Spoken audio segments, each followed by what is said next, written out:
일본의 집단 자위권, 한일 군사정보보호협정을 즉각 중단해야 합니다. 일본의 군국주의 재무장 야욕이 속속 드러나고 있습니다. 일본 총리 직속이 위원회에서 헌법 해석을 받고 일본이 직접 공격을 받지 않아도 타국을 공격할 수 있는 집단 자위권 행사를 허용해야 한다고 보고서를 냈습니다.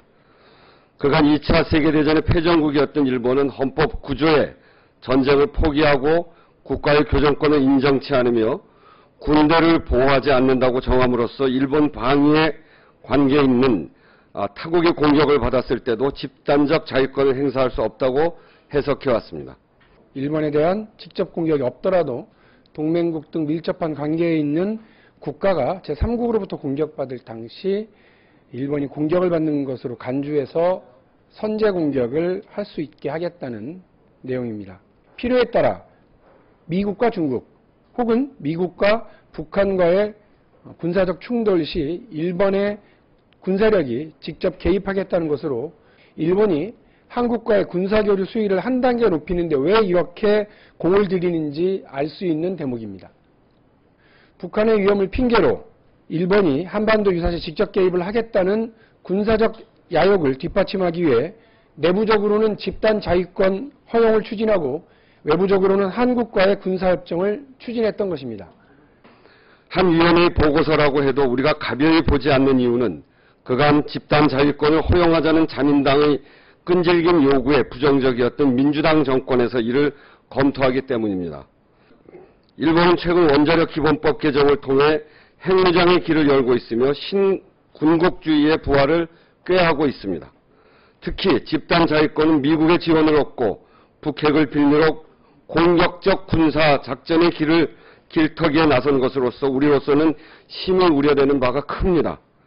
일본의 집단 자위권 추진은 이명박 정권이 일본이 치밀하게 추진하고 있는 군국주의 재무장 계획에 철없이 장단을 맞춰온 일이 얼마나 위험천만한 것인지 잘 보여주는 일입니다.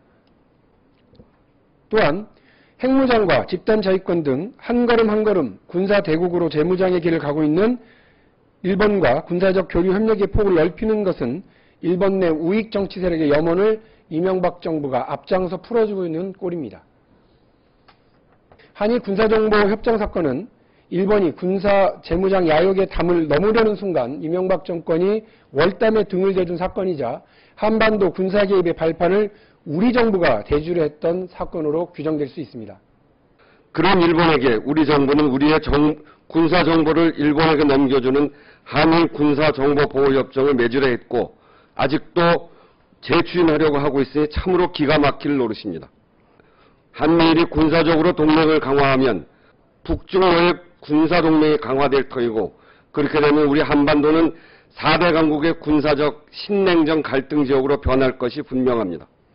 이러한 군사적 갈등은 제1위 교육국으로 발전해 있는 중국과의 관계에도 적지 않은 영향을 미쳐 우리 경제적 상황에도 심대한 타격이 생겨날 수 있다는 것이 주지의 사실입니다. 그래서 우리가 살아가야 할 길은 남북의 화해와 교류 그리고 평화 정책의 길이어야 합니다. 이명박 정부에게 바랍니다. 우리에게는 북한도 위험하지만 일본도 역시 위험합니다.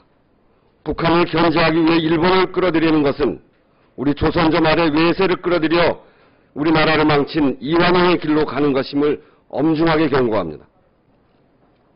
동학농민군 진압하겠다고 일본 군대를 한반도에 끌어들인 바보 같은 결정이 북한 견제하겠다는 핑계 속에 오늘 다시 반복되려 하고 있는 것입니다.